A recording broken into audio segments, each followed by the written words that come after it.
sorry, the number you have dialed is not in service at this time.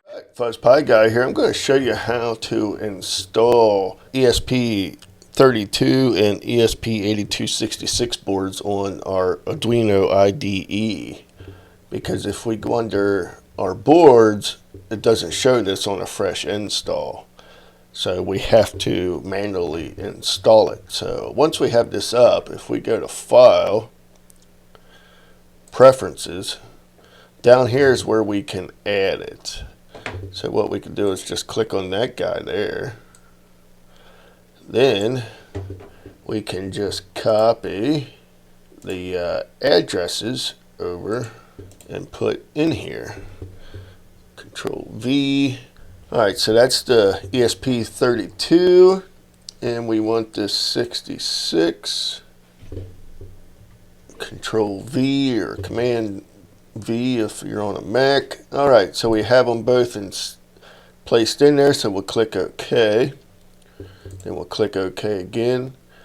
But we have to update the board manager, because if we still go under there, it doesn't show. So we'll go to Tools, Board Manager. Then we'll do ESP32. There it is. Install. Alright, we're still installing here. Might take a little bit depending on your system.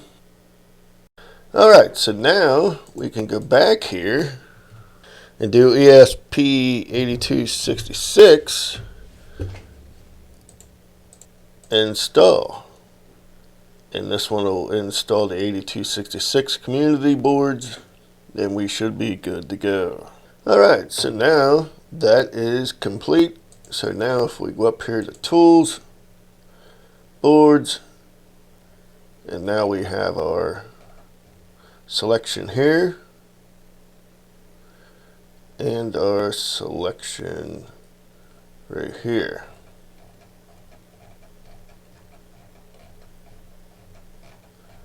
Of a bunch of different boards.